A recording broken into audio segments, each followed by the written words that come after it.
This is the Superpowered Mind podcast for inquiring individuals who are tired of the struggle for peace, happiness, and clarity. I'm Claire Diamond, ready to help you explore the principles of the mind, the self, and reality to unlock ultimate mental freedom. This podcast is the one to listen to if you're ready to experience the capabilities of the superpowered mind.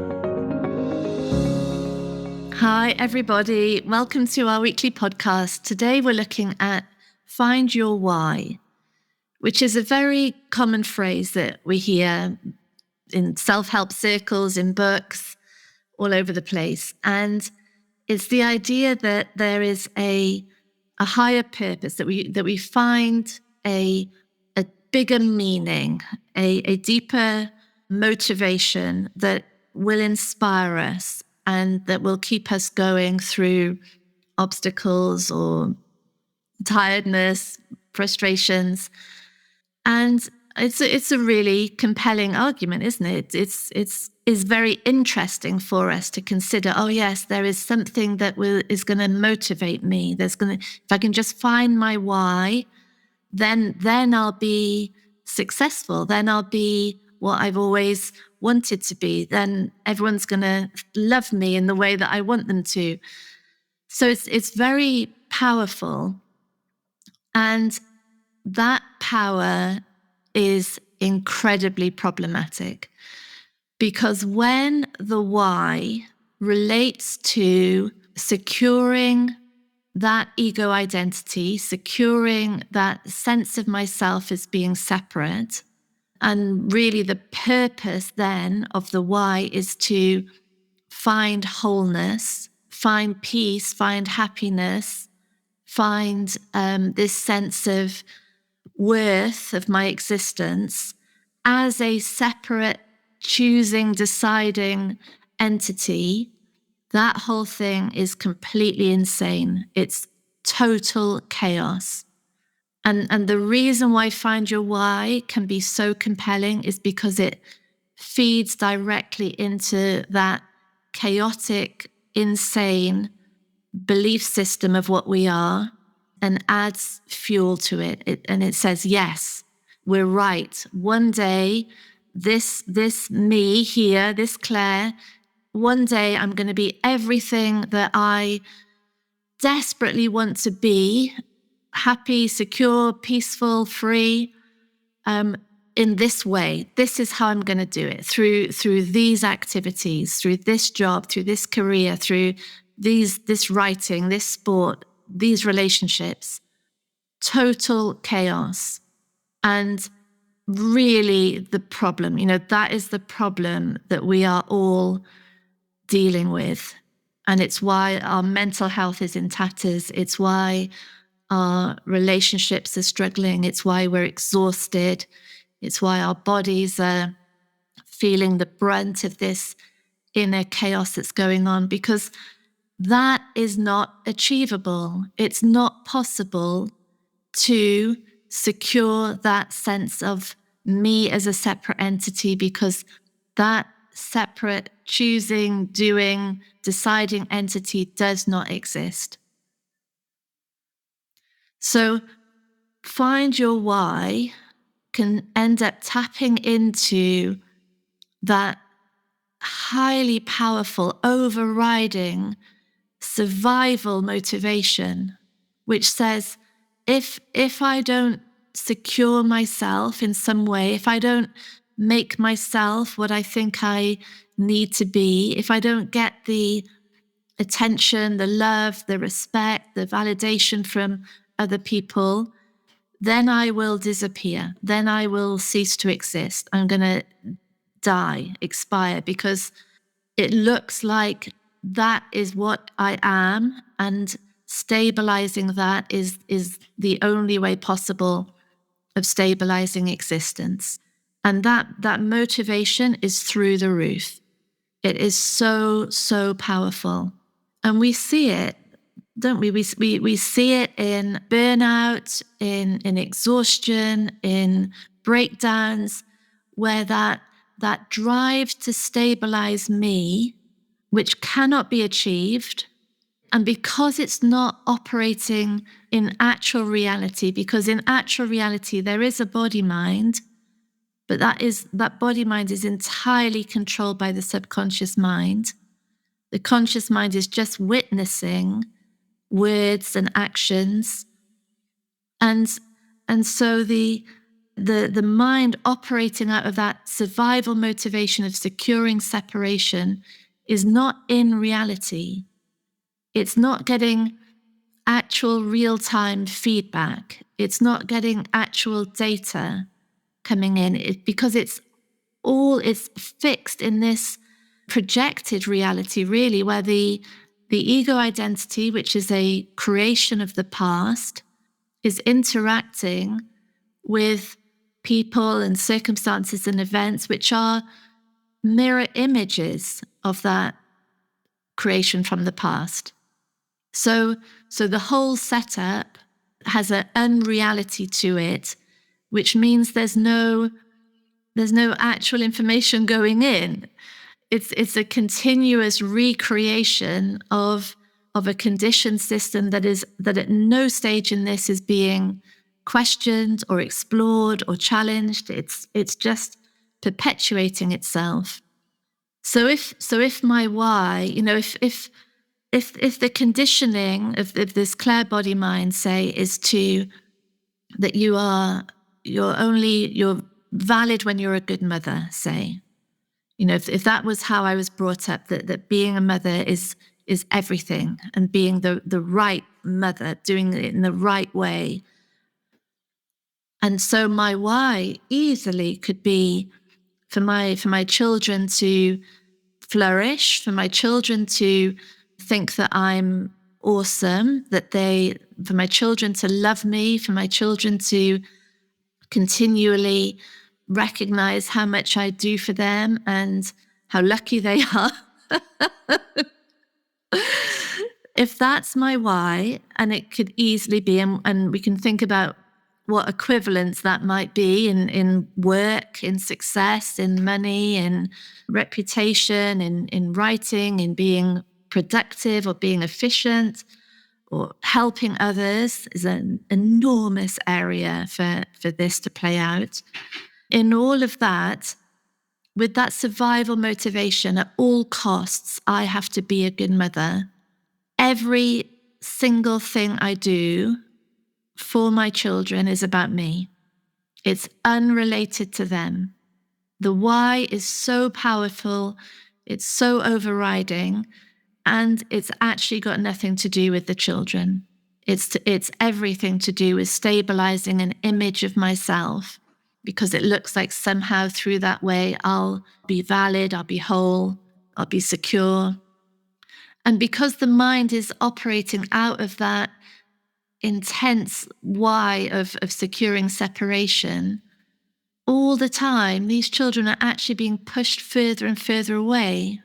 It's really like we really can see this play out in our lives when we look, when we actually know, when the mind knows what to explore, what to look for, what to question.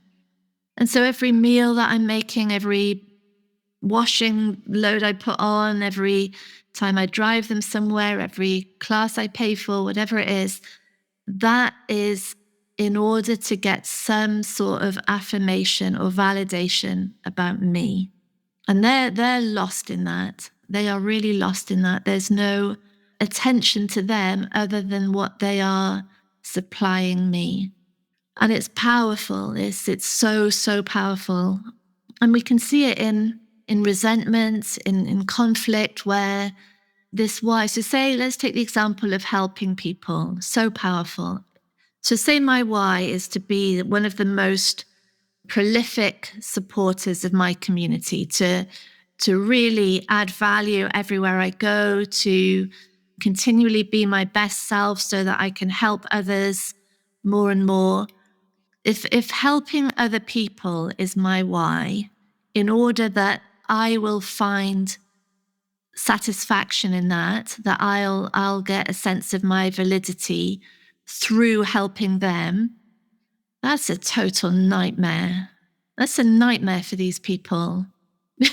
because they're being helped whether they want to be helped or not, really. They're a prop in my film of greatness, actually, because it demands that I'm superior, actually, to these people that I'm helping, these poor souls who are inferior to me that need my help. But the why in that is, it's so lovely, isn't it? Like, it's so juicy how great I can be in that, how altruistic, how thoughtful of others, how powerful really I am in that separation. So the helping others, the other people, again, are props in my why of survival, my why of security.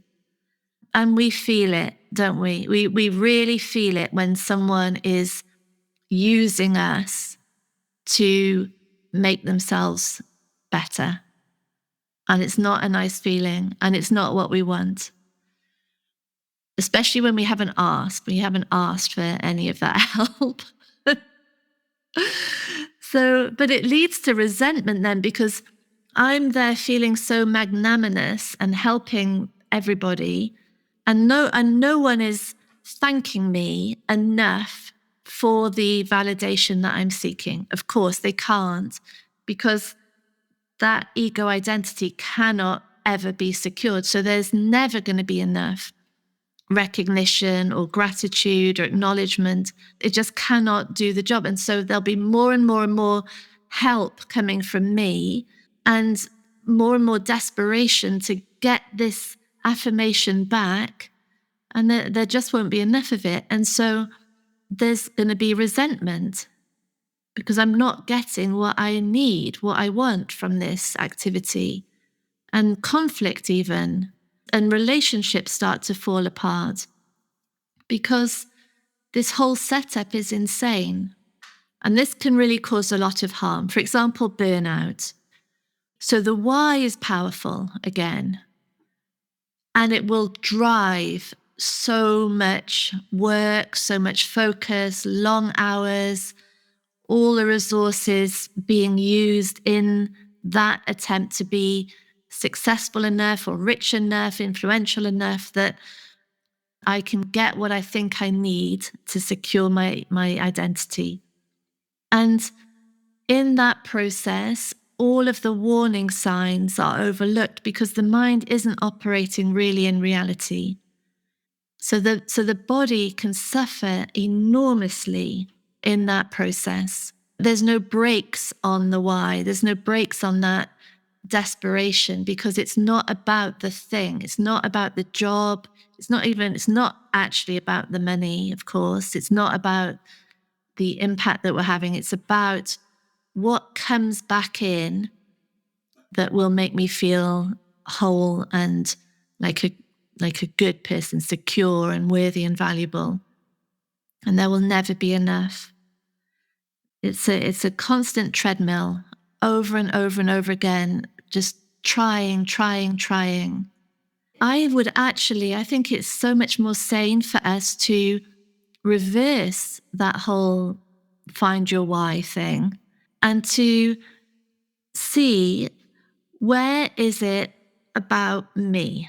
Where is this motivation in some way about trying to secure that sense of being a separate entity, separate individual, deciding and choosing, separate Claire? Where is that the main objective here? And where it is the objective, let's all recognize that is completely unachievable. It cannot be done. It doesn't matter how many friends we have, how much money we're earning, how hard we work, what titles or awards we get, nothing. It cannot secure that sense of being separate. And then what happens is all of the aims that relate to that get acknowledged and recognized and understood for what they are, which is a hangover from the past. It's a conditioning of lack. It's a desire to push away certain emotions, to not have certain experiences. And instead we have the emotions and we have the experiences of of rejection or indifference or isolation that we've been so desperately trying to avoid. We have those. So we have all of that. That's there to be had. It's so healthy, powerfully healthy to have those emotions, to be still in the face of these experiences. And now attention can turn to the actual things. The actual thing gets pretty much overlooked, completely ignored in this big find your why movement. But that is all it is. That is all it is. That's all that's going on. So this whole I'm going to be the best mother in the world, when that is understood, put to one side, now there's just dinner to make. And the what is the dinner? A nice, healthy dinner. We could do that. And we're going to sit around the table. That can be done. And awesome. And that's all that life is now, is just these series of totally achievable wants that are about the thing. They're not about securing me. A dinner in which I'm trying to be acknowledged as an excellent mum is a total nightmare for everyone involved, isn't it? Those are the dinners you can really guarantee everyone's going to be arguing with each other. They're going to get they're going to leave the table without even saying thank you for the dinner, guaranteed. Because the mind is so insane, and the pressure on that dinner and on the children is so huge that it creates this unbearable burden on the whole of it that it can never fulfill. And what's the point when we could just sit down and have dinner without anyone having to be affirmed in the process? So, as you can see, I'm keen on find your why, but only to pull out the completely unachievable ones that are at the heart of it, and to say nothing I do is going to fulfill those. And then that leaves a whole world of great stuff to do, great experiences to be had, great creations to make, things to learn, jobs to do. It's wonderful. It's simple, and it's just what it is. And it's a relief for all of us. Bye, everyone. Lots of love. Thank you for listening to Superpowered Mind with me, Claire Diamond. If you want extra support in the exploration of your mind, download our exclusive subliminal recording, especially for podcast listeners, on bit.ly/podcast subliminal.